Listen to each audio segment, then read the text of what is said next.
Hello and welcome to Start the Beat with Sykes. My name is Sykes and this is my podcast. Before we get started, I just wanted to take a quick moment to thank everyone who checked out the last episode. If you're one of those people, I hope you enjoyed the conversation and thanks so much for coming back.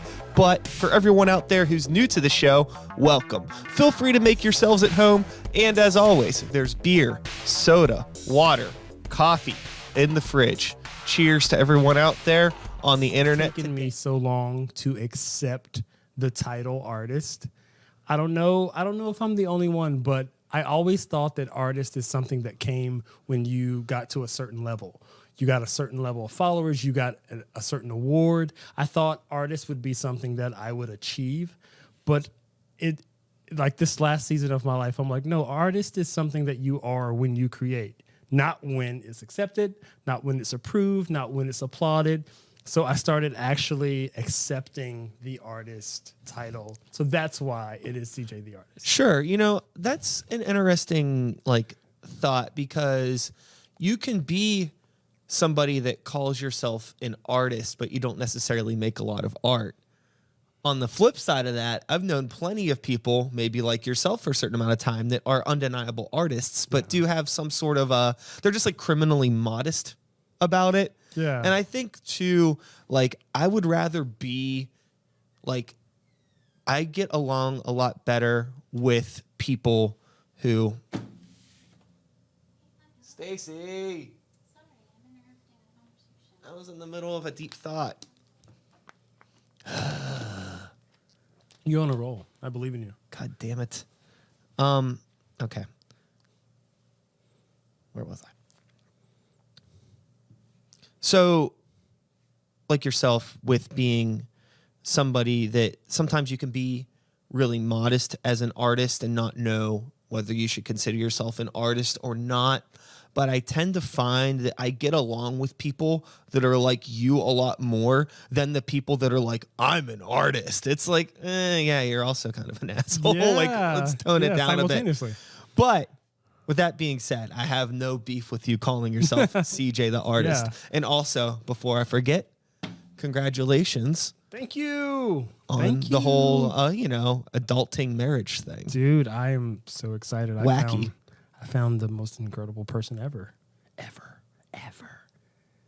Me. Right? Yeah. I know that's how everyone feels, but man. No, I think that that's great. And I think that that's awesome that you're able to have, not only that sort of a positive thing going on in your life, but also this new somewhat discovery of yourself and rebranding yourself as a artist and, moving forward, not only with that, but another new stage of your life. Yeah. And that's a whole lot of new. It is all at once. Yes. It's an interesting season. So let's rewind a bit. Let's get into what made you want to open up your mouth in the first place in a musical fashion. Dude, I am from Southern West Virginia, insanely religious background, in church 6 days a week. And everyone in my family sung or played an instrument. So just to be around my family was like a constant audition. And the respect of my family members was gained through musical achievement. So when I learned how to sing, I was 5 years old when my aunt came to my house and wrote keys on a piano. And, it blows me away the things my friends were doing while I was inside trying to figure out a drum roll and while I was in the house trying to figure out how to play the Scooby-Doo theme song. It was ridiculous. I don't know why I was that kid, but I always wanted to do music. And my first show, my mom booked me in first grade. She said, if you do this show, I will give you Skittles. That's all I need to know. She paid for me in Skittles. Man, Hell yeah. It was still work today. Moving on. But she booked the show. I was singing for the governor of West Virginia. And when I got there, I found out that it was the Martin Luther King Jr. show, and I was singing for his daughter, Yolanda King. She was in the front row. I'm in first grade. And on the way, she's like, Martin Luther King is this guy. He stood for this. He was assassinated. His daughter will be in the audience. You'll be singing to her. Okay. about her father. I was like, cool. This is a lot more than Skittles, but I'm gonna go with it. But that was my first show, and ever since then, ever since the first applause you get addicted to, I've been doing music. Cool. So, when you're growing up in that environment, what was discovering music outside of that environment like? Because I think that sometimes, like, say you mentioned growing up in like a religious background and like church and like that. I know a lot of people get into music from that, but then pop culture can be a bit of a culture shock for some people, depending on like how and when they discover it. And like, what was that like for you? Was it always something that was around, or was it something that like you maybe didn't start to discover until like being in school or being around other kids and like, yo, have you heard Dr. Dre? And you're like, what is this? Something like that.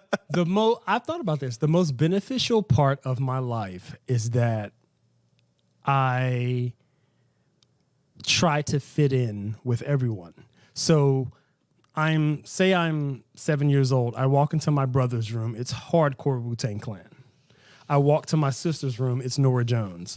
Walk downstairs to my mom's room. It's Luther Vandross and the Winans. Walk to my father's room, and it's the Ink Spots. Okay, I cool. step outside, and it's like Led Zeppelin. I go to my aunt's house. It's Anita Baker. It was and like Queen, and like in order to merge all these things together, I had to be able to pick them up and change. Like, you go to church on Sunday and you have to know those songs. You go to school on Monday, you have to know the Brandy Monica songs. You run home from school, you have to know every Backstreet Boys song on MTV. I was constantly being exposed to everything when I think a lot of people at that age were very stuck in one genre, Sure. which probably helped them a lot. But I think it's why even my new album sounds like so many things, because I finally accepted that I sound like so many things. And that's super hard. You get into making music, and especially recording professionally, they tell you to grab something, find a lane, and stick to it. That doesn't work. I mean, my favorite album of all time is The Miseducation of Lauryn Hill. That's 7 genres. You know what I mean? Sure. And then I look at her and I'm like, why would you ever choose one? Why would you ever choose to rap or sing? Why would you ever choose jazz? So it was greatly beneficial to me that I was constantly around different types of sounds. Yeah, I think that whenever you find yourself around people that say you need to be X, Y, or Z as an artist, those are the people that I would stay away from, because like it's like, why would you, if I were to tell you like as a person you need to be X, Y, and Z, right? And I'm sure you're somebody through some courses of your life, people have tried to tell you that you can't do this and you shouldn't do that outside of art. But it's like, what you decide to do with your life is what makes you an individual. So why wouldn't you apply that to your art? It's like, you're not just one thing as a person. So why would your art only be one thing? It's scary, but the more I study music, I find out a lot of people, and this is not shady, but a lot of people are one thing, and it really works. And I think one of the worst things that can happen to you as an artist to be insanely successful at being one side of you. Because when you're ready, I mean, for example, one of my favorite artists of all time is John Mayer. John Mayer on album 1, 3, and 5 are 3 completely different people. So if you ever try to be one because your industry or your record company is telling you stay in this lane, Sure. when you get ready to go a completely different way, it doesn't work. I think it's the best part to just constantly change and constantly grow. Mm-hmm. I think that if you can't be selfish with your art, if I can't be selfish with my art, I feel like there's no reason for me to even bother fucking doing it, to be honest with you. Because like, not only would it suck, to get pigeonholed into one thing, right? Yeah. But the thing that is the worst is when people get popular doing something that isn't even themselves, but now they keep it up. And it's like Halloween 24/7 to keep their career going. And it's just like whatever makes you happy, but that's not me. I think that that's crazy to like, be somebody that wants to be like I don't know, you want to be like a rapper and then you get popular doing like some folk stuff and like that's cool, but now Yeah. you're just doing folk songs all the time and it just Yeah. doesn't seem fun. I guess a job's a job, but it's an interesting thing whenever you get into that place where your passion starts to be interweaved. That's not a word, but Nice, you know what I nice. mean, Yeah, yeah. right? That's the beautiful thing about the English language. I could just make up shit and you'll Yeah. figure it out. Sounded great. Interweaved, when your passions and the things that you love and your hobbies start to become the things that you rely on for like monetary income and like your livelihood.